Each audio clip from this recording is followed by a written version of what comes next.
ختم پاک بھی ساتھ ساتھ ہے۔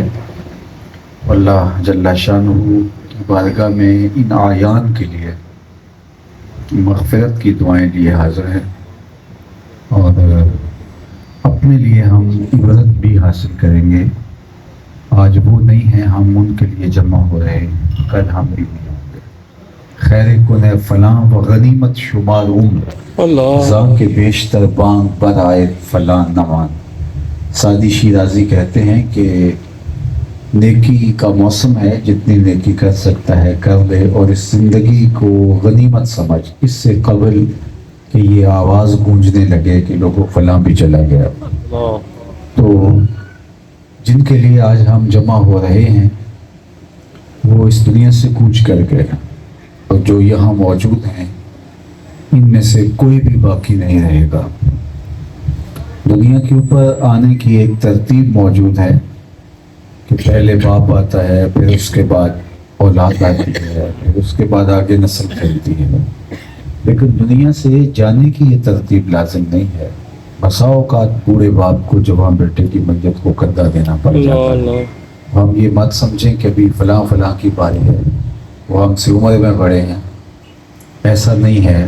جب موت کا پیغام آ گیا تو لمحے کا تقدم اور تاخر نہیں ہوگا، اور کوئی مضبوط حصار اور قلعہ موت سے محفوظ نہیں کر سکتا۔ وَلَوْ كُنْتُمْ فِي بُرُوجٍ مُشَيَّدَةٍ، اگر تم مضبوط قلعوں میں بھی بند ہو جاؤ اور موت کا وقت آ گیا تو تمہیں موت وہاں سے بھی اچک لے گی۔ سمندر کی تہوں میں جا کے، ٹائٹینک کے ملبے کے قریب جا کے فرشتہ روح قبض کر کے لا سکتا ہے، اور پہاڑوں کے دامن میں چھپے ہوئے لوگوں کو فرشتہ ان کی روح قبض کر کے لا سکتا ہے۔ تو ہم کہاں جا کے چھپیں گے؟ چھٹکارا نہیں، رستگاری نہیں، خلاصی نہیں، بھاگ نہیں سکتے، راہ فرار نہیں۔ لیکن وقت ہے، ہمارے علم میں نہیں ہے، اللہ کے علم میں متعین اور طے شدہ ہے۔ ہم ایک لمحہ پہلے بھی نہیں جان رہے ہوتے کہ ہمارا اٹھنے والا اگلا قدم کہاں ہے، لیکن اللہ کے علم میں ہوتا ہے کہ اس نے کب آغوش موت میں اترنا ہے۔ اس لیے ہمیں ہر لمحہ، ہر لحظہ موت کے لیے تیار رہنا چاہیے۔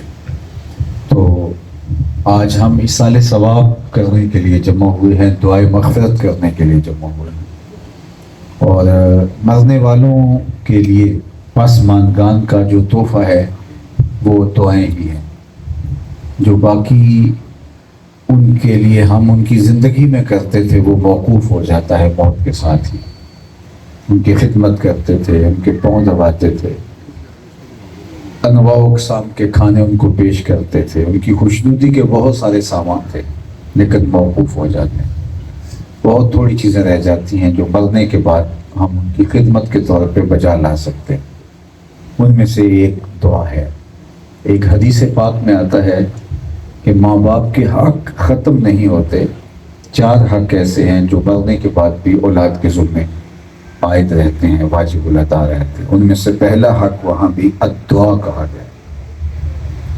الدعا پہلا حق ہے ماں باپ کا اولاد کے ذمے، جو ان کے انتقال کے بعد الصلاۃ علیہما، ان پر جنازہ پڑھنا، یہ پہلا حق ہے۔ تجہیز و تکفین اس کے زمرے میں ہم سمجھ سکتے ہیں، اور خوش نصیب ہے وہ اولاد جو اپنے ماں باپ کا جنازہ پڑھنے کی صلاحیت رکھتی ہے، اور خوش نصیب ہیں وہ ماں باپ جن کی اولاد ان کا جنازہ پڑھ لیتی ہے۔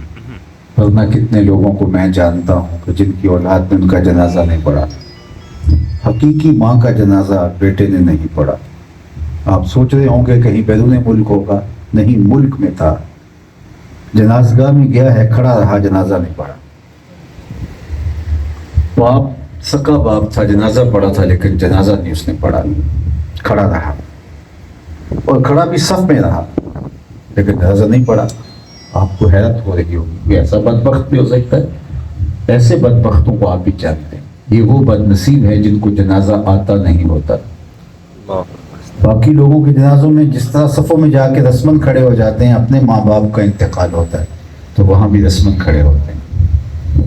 اس وقت ویسے ان کی کیفیت تو عجیب ہوتی ہوگی کہ ہم کتنے بد نصیب ہیں کہ اپنے باپ کے جنازے میں کھڑے ہیں، اپنی ماں کے جنازے میں کھڑے ہیں، اپنے بھائی کے جنازے میں کھڑے ہیں، اپنی بیوی کے جنازے میں کھڑے ہیں، اپنے دوست کے جنازے میں کھڑے ہیں لیکن ہم کھڑے ہیں، ہمیں پتہ ہی نہیں ہم کو دعا کیا دینی ہے۔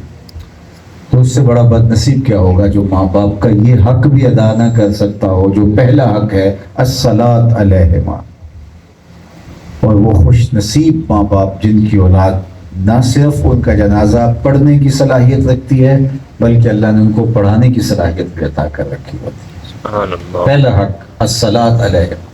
دوسرا حق ہے استغفار لہما، ان کے لیے استغفار طلب کرنا، بخشش کی دعائیں کرنا۔ یہ مرنے کے بعد بھی والدین کا حق ہے جو اولاد کے ذمے واجب الادا ہوتا ہے، دعاؤں کا سلسلہ موقوف نہ ہونے پائے۔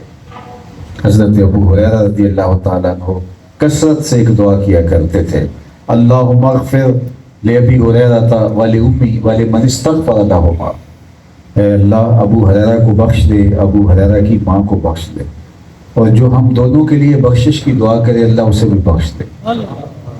حضرت محمد بن سیرین جلیل القدر تابعی گزرے ہیں، وہ جب بھی کبھی دعا کے لیے ہاتھ اٹھاتے تو جو دعائیں مانگتے وہ تو مانگتے، ایک دعا یہ بھی مانگتے، اللہ ابو ہریرہ اور ان کی ماں کی مغفرت فرما۔ تو کسی نے کہا آپ کو کوئی خاص ہمدردی ہے، آپ یہ دعا خاص طور پہ مانگتے ہیں؟